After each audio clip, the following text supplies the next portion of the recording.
Alright, hi everybody.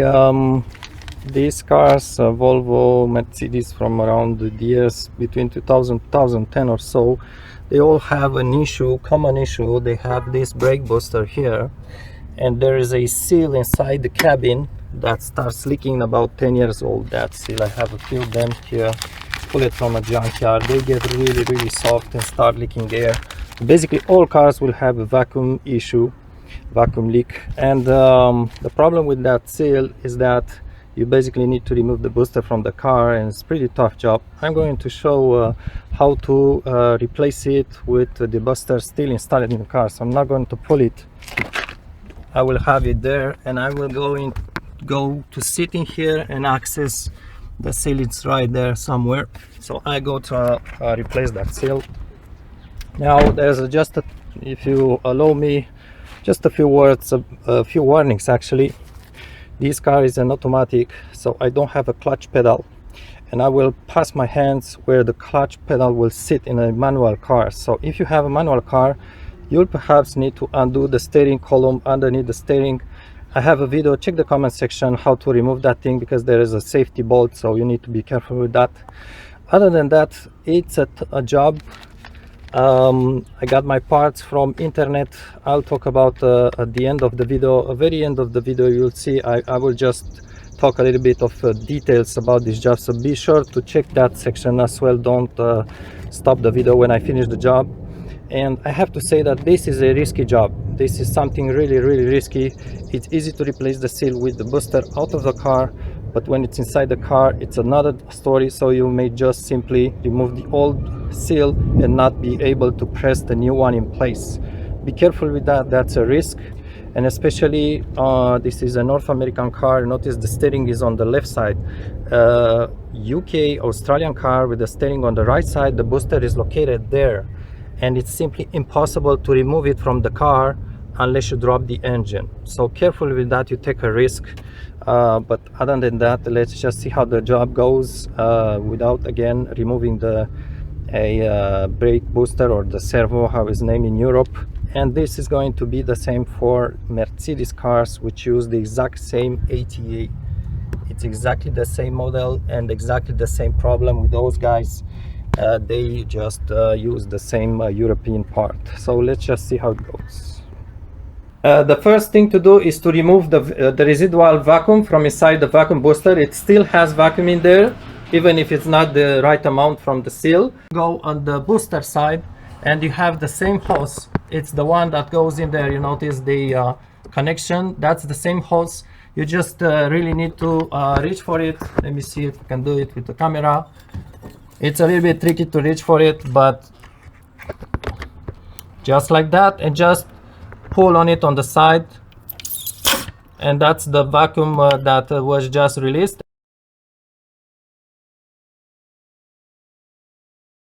Now inside the car, the working position is really difficult. Usually what I will do is I will just try to lay on my back completely with my head on the floor. I just do a shower afterwards, but really stay on the back, not on the side, because it's really awkward.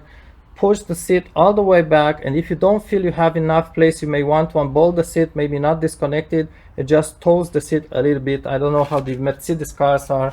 Also keep my feet, my legs on this kind of stuff to rest, because you really need to have a comfortable position, otherwise it's going to just make the job much harder.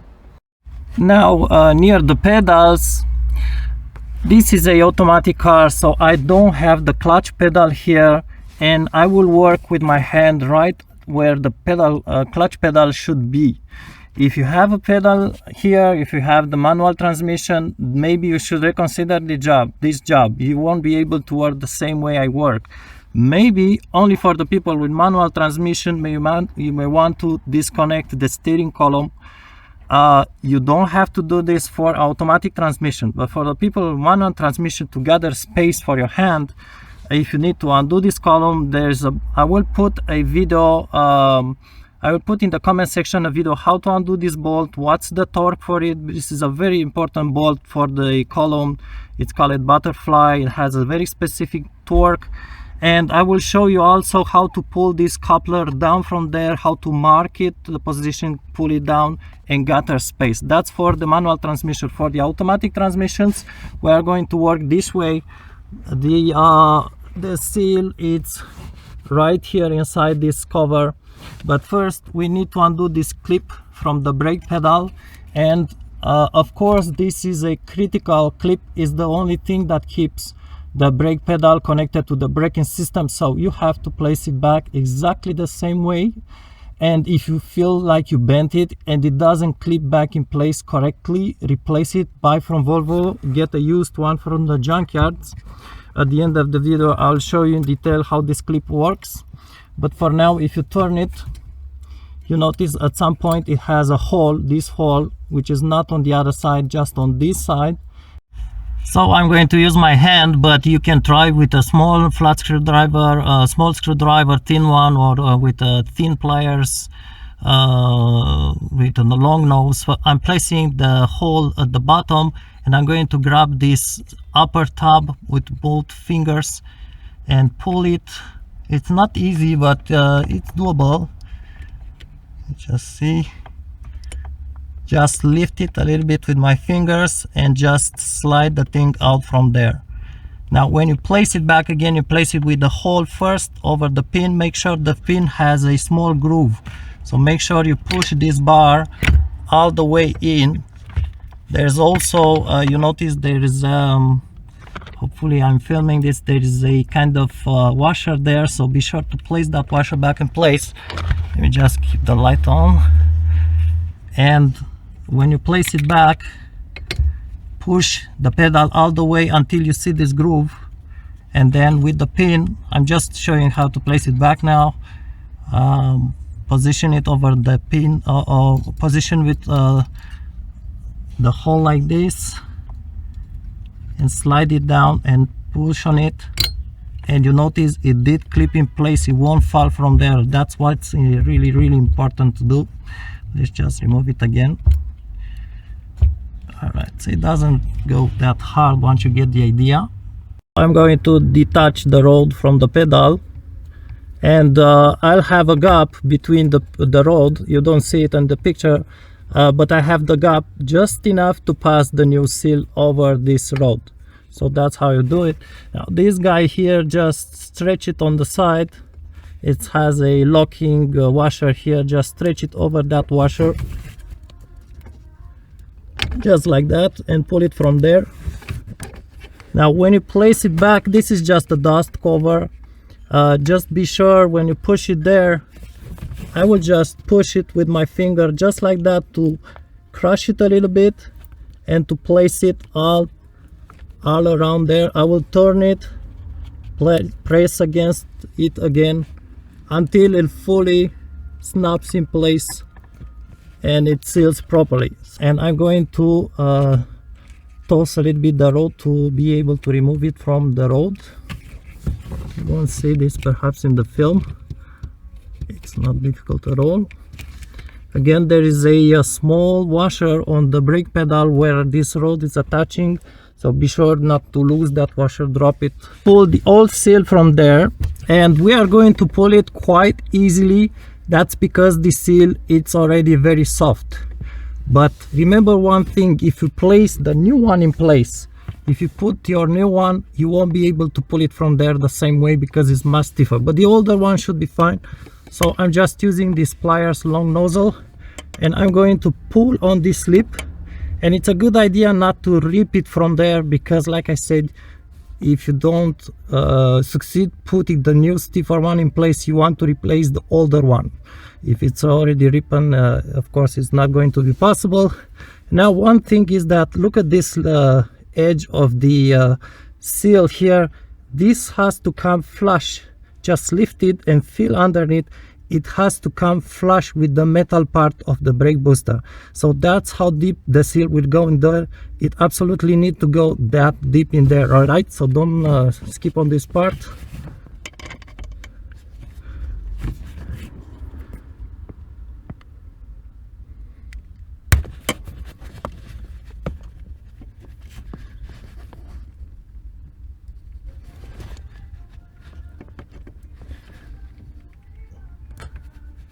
And this is all.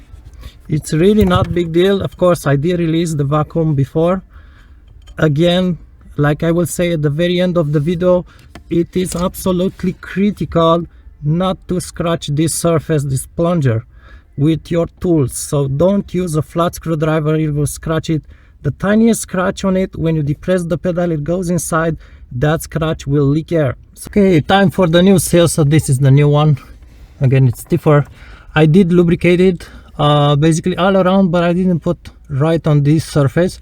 I did put inside, everywhere inside, underneath also, so it does slide easily. So there is something to realize, is that there is a gap in there. You notice that's where the seal has to go.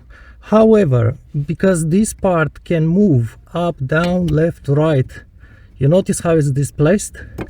This gap may be smaller at some places, larger at other places. So I'm going to start at a point where the gap is larger and start inserting the seal there. And as I work around, I want the place where I try to push the seal in to have a large gap. So when I'm working, if I need, I will push on this road, depends on the side, I will push it the opposite side of the place where I want to insert the seal, so as to increase at that moment the gap at that place where I'm inserting it at that very moment. This is very important. The other thing, very, very, very important, I cannot say it enough, if you use any tool here to press this thing inside, never touch this plunger with any metallic part or any hard part. Do not scratch it at any place, even by a small amount, because it will leak air when it's pushed inside. It will leak air by that scratch. So that's really a safety thing, a very important part. And the way I'm going to push this guy in there, maybe I did cut myself kind of a tool. That's a very stiff cardboard, so it won't scratch on any point here, but it's also still stiff enough. So I perhaps use this, I'll see how it goes. And the way I want to get this guy inside, it may take two steps. So one step will be press it inside all around to some point, and then I will need to push it all the way in a second step. What I want to do, I will work very small section by small section. So let's just try to insert it there at that point in the first place. So I'm really rotating it, just push it inside, and let's see if it stays. Yeah, at that point it does stay in there, so that's how it stays in there. I really need my both hands in there, so that's why I'm talking about the people with a clutch pedal. I really don't know how this is going for them, but I pressed that section in there. Again, I did rotate, and then I will keep it pressed with one finger, and I will turn the seal and press really nearby here. Again, I will talk at the end of the video, I explain why I'm doing this. But the idea is that one part it's already inside the gap, and the other part it's just about to go in there. That's the part I'm going to push next. I'm not going to push far away here, it's not going to work. I will push on this part right about to get in there, and you notice it gets in there as well. Let's just go for it.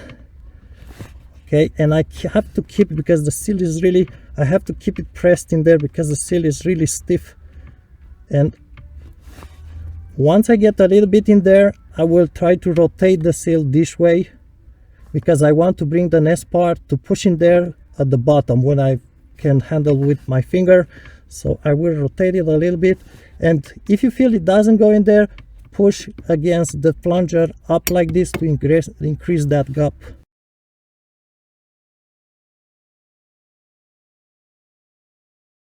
This is the lip that's a little bit problematic, because that lip here underneath, it kind of stands out, doesn't want to go inside the gap, so you need to press it just like that, press against it and then push down, or you cannot really rotate it just at the beginning, but right now it's no longer possible.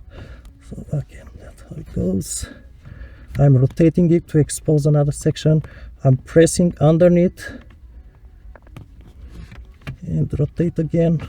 And you notice with my upper hand I try to keep it pressed down. The section that's already inserted, I try to keep it there. And the next section here,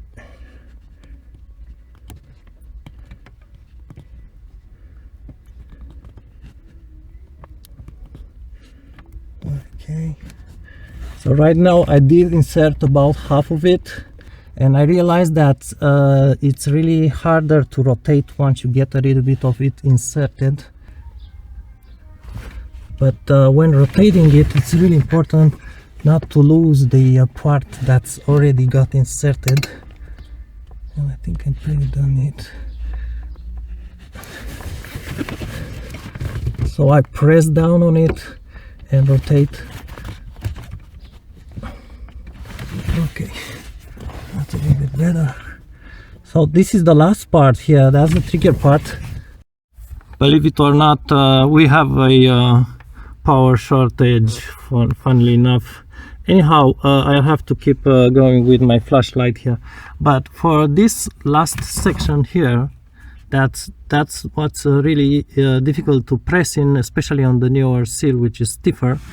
I'm using a pry bar. I put it against the floor and I hooked it to this rod, the end of this rod right there. Perhaps you won't see it, but basically what it does is that it's pushing this rod upwards, and by the same time it's keeping the plunger pushed upwards. So the gap here where I want to insert the last section, it's enlarged a little bit, and I think that's really critical if you want to succeed this. So with this in mind, because you cannot push with the plunger with your underhand, it's impossible. You really need to lock it in place like this. Let's just go for the last section now. The last section is really at the bottom again. It's where the gap is larger because I'm really pushing against this rod a lot. Let's see if we can use this thing here. Press down, push it there. It went in, and let's see the last part. Still.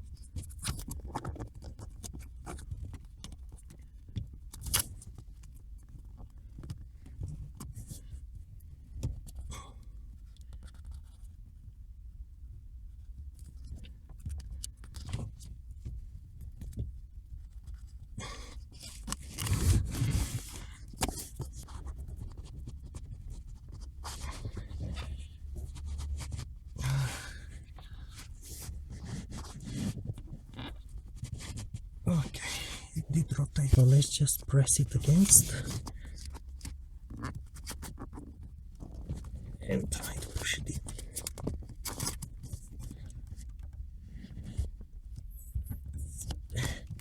And I think it's done. Yay! Oh man, this one is a tough one. Really tough one. I'm going to release the plunger because I need to get a gap that's the same all around. When I use this stick, I think it's important to really have a very small area that's pushing against. Now, very small section, and move it just very nearby, press against again, seat it properly, again very nearby, seat it again. You notice on this section here is not at the bottom, and when I push it, it kind of distorts like this, whilst on this section it's fully at the bottom. When I press, it barely moves at all. So that's how you judge when it's fully in there. It really needs to be pushed with force, a lot of force actually. Well, not to break it, not to tear it, but a lot of force, and very small section by small section.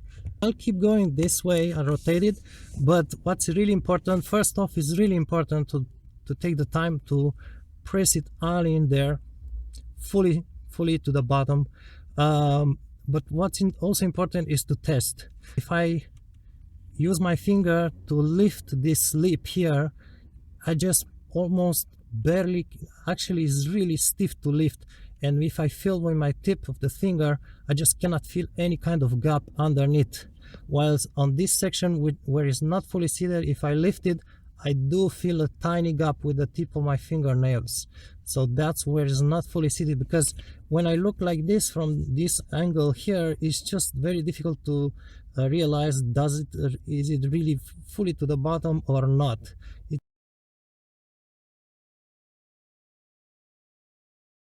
Okay, so now the seal is fully pressed in. I'm going just to smear a small amount of lubricant all around the plunger here at the bottom as well. There's no need to put a ton of it, but I really want to put all around. And this one, the Euro one, is really sticky. It's like a glue. Again, we need to push it a little bit at the base so it slides over it's actually attached to the seal itself. So just press a little bit and now turn it and it's locked. You can just pull on this guy.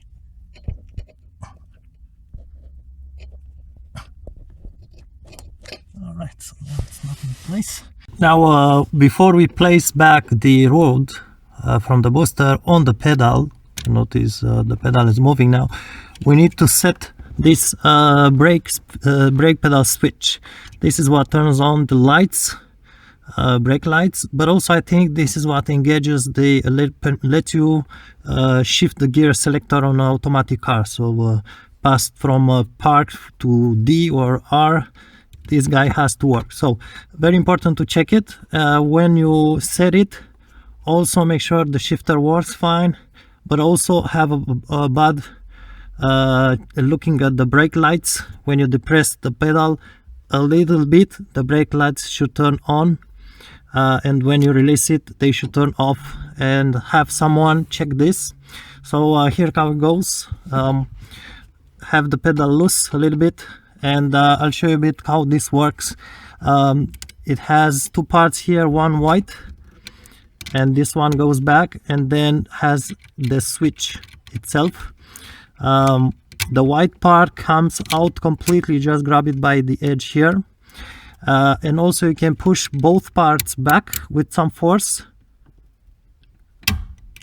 and the switch pops back here. So there's a gap here, and if you want to bring it back, just push on the side towards the pedal with some force.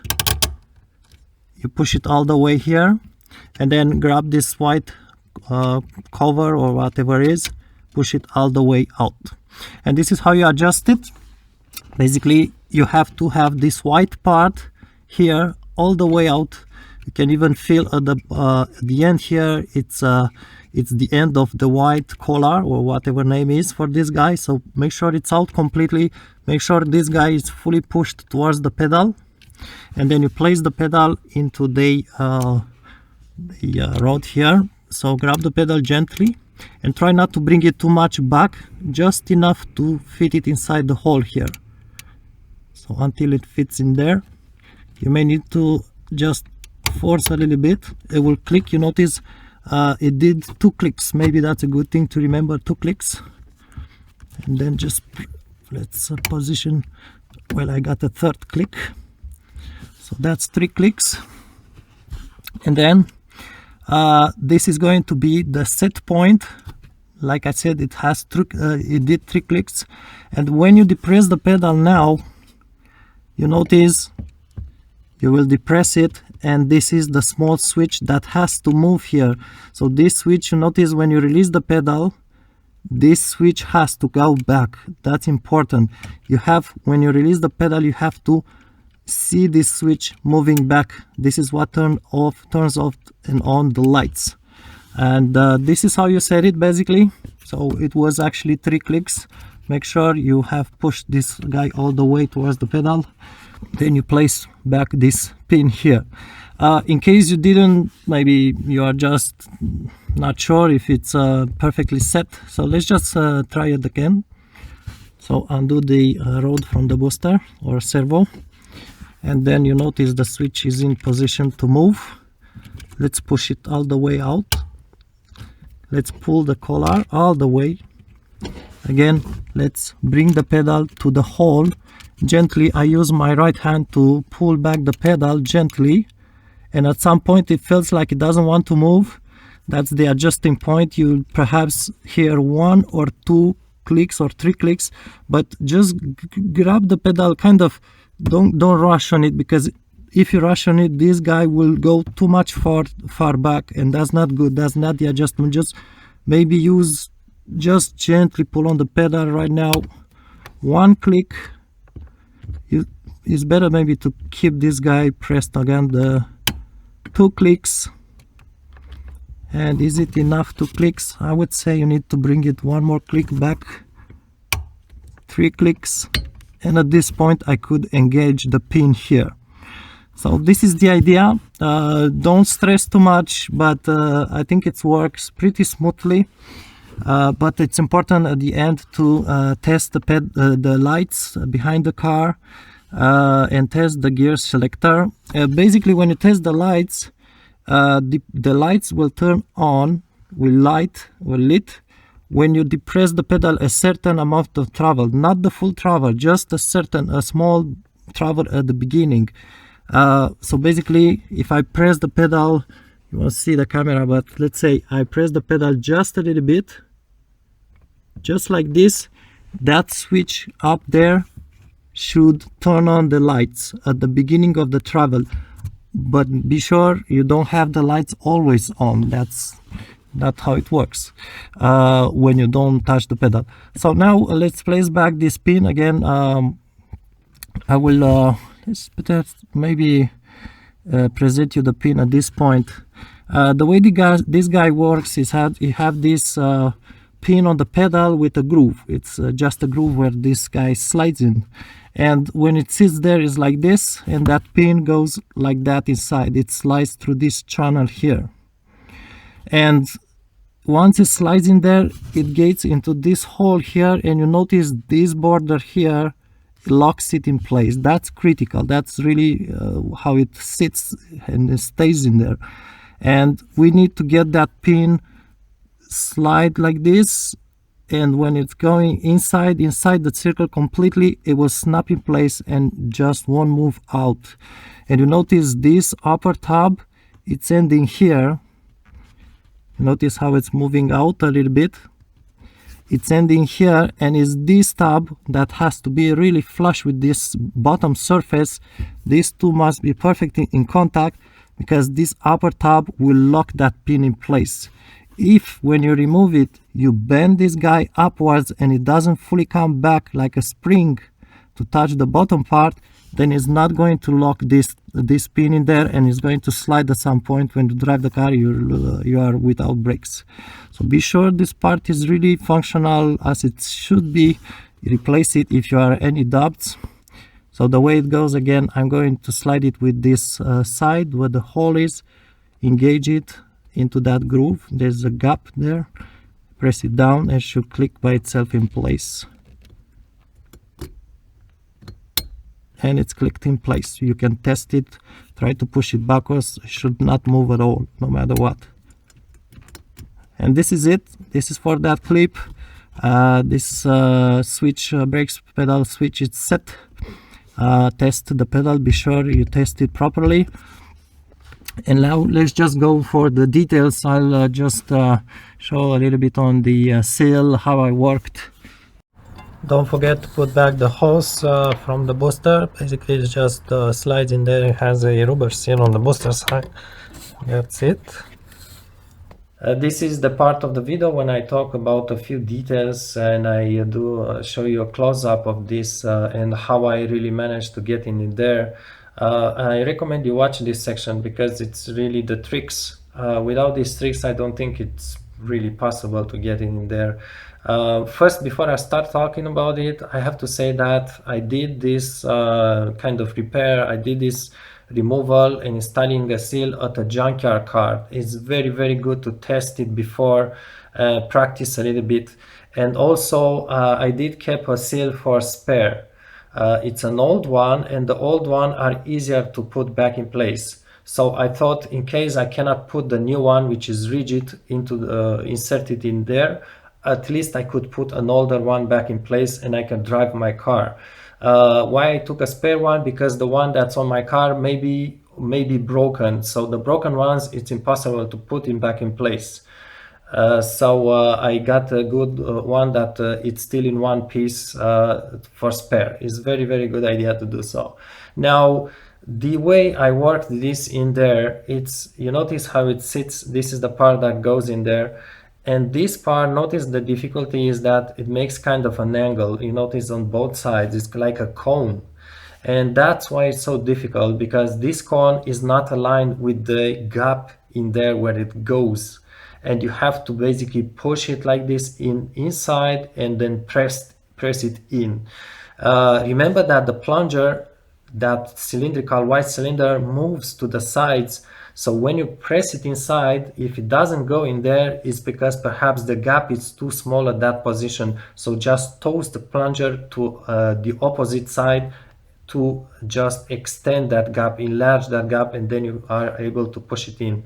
So yeah, I was going really section by section, pushing like this, push it downwards, then moving to very close, very, very close, pushing down, because once a part is inserted into the gap, the next part makes kind of a, it's almost inserted, so it's easier to push it in there. I'm not going to jump too far away. It's really just the nearby section and going section by section, just close like this.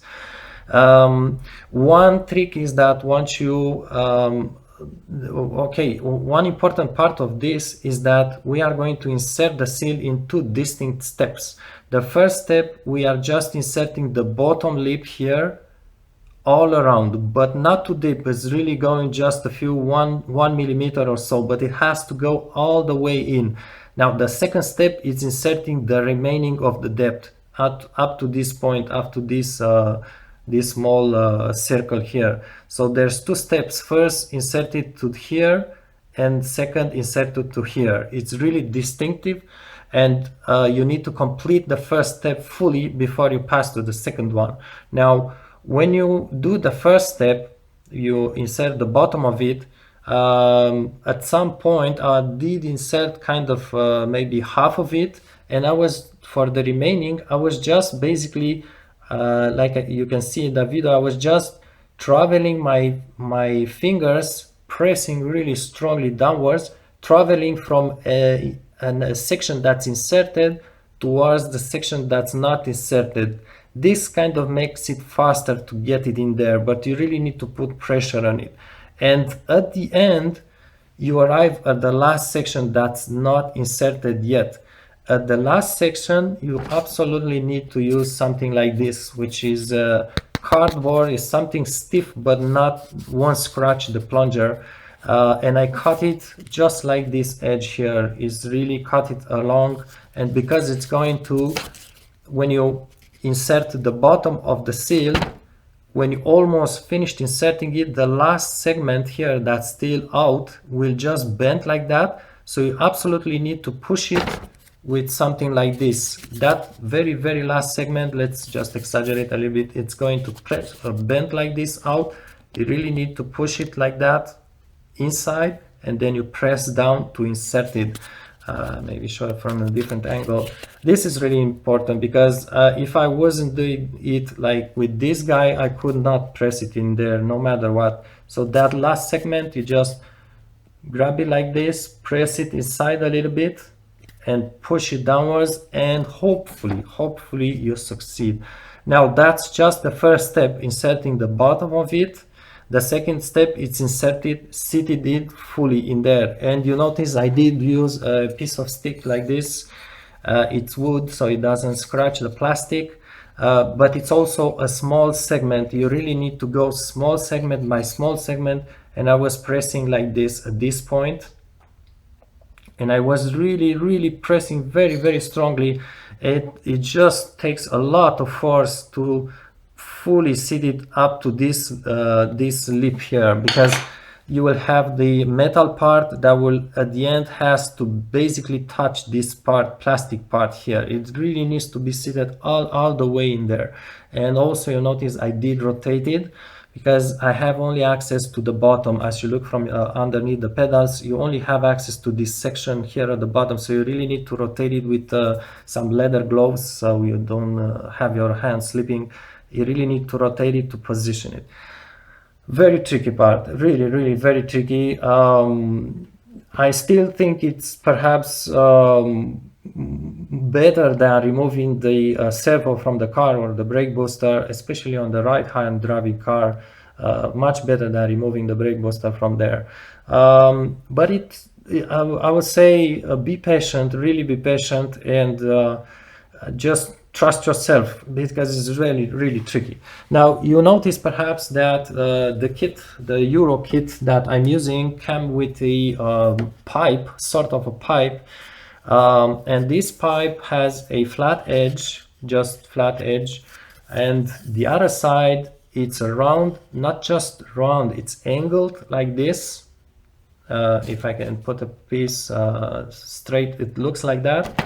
And also inside it's I don't know what's the name for it, but it's really has been just chewed a little bit here. So this part here is very thin and this part is still large. Notice perhaps the difference. This is what the Euro puts in there. I'm not sure why they wrote here. It's just a piece of pipe basically. I'll put perhaps the diameter if you want. They check in the comment section, they show how to place this seal with this pipe here, but that's with the brake booster out of the car, not inside the car, and that's the whole thing. I thought about using this pipe inside the car, but I can say the space is really tight. You have to cut it, it's too long. I think you have to cut it, I'm not sure about this value. You have to cut it 5.5 inches from perhaps this from the place with the angle. So you are going to use perhaps this section and measure about 5.5 inches, cut it and try to work with it. You have to slide it over that road, so the place is really tight. I'm not sure if you can do it. I just didn't go that way, and I'm not sure if you could really push against it, against the seal, to put that pressure on the seal. But if you want to go that way, this is a tool that Euro use it. Check the comment section. I will put a video where Euro shows how to use this tool when the servo is out of the car. And also I will recommend you really pay attention how they say, how they use this angle here, how they push this guy in there. It's just shows you a little bit in detail what I did on my car, but I did it without that pipe. Well, this is it. Really make sure you do this small tool, if you want to call it this way, before starting this job. I wish you good luck. I hope I didn't forget details. If I did, I will just put some notes at the end of this video.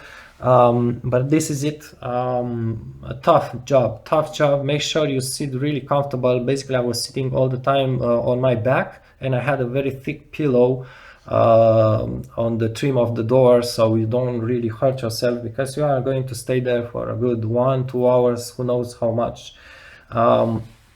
This is the that grease. Be sure to use in all situations silicone grease. I did use in the past the white silicone grease from Volvo. I'm not sure how good that is, because it seems the consistency of the two greases is different. So I'm not sure if a grease that's, I don't know how fluid it has to be, because it's really need to work in the winter time, summertime, and it really needs to have that seal sliding properly, because the seal is really tight on the plunger. So make sure to use the correct grease. I guess I recommend this one. Hopefully it's good. And like I was saying, and I'm finishing with it, I'm sorry really taking your time, guys. This is going to be another 1 hour video, I guess. But I did use Euro parts, and I have to say that I'm not sure how long with that will that seal be good. Will it be good for 1 year, 2 years, 3 years? I don't know. But at least I knew I had to replace mine, so I went for it. Of course, there's always the choice to replace the whole brake booster. That's a pretty expensive part, but this is how it goes, guys. I hope it helps you, and any feedback in the comment section, any suggestions, if you succeeded, let us know, please, so other people get the courage to go for this job. And thanks for watching, and especially thanks for your patience until the end. Thanks, guys.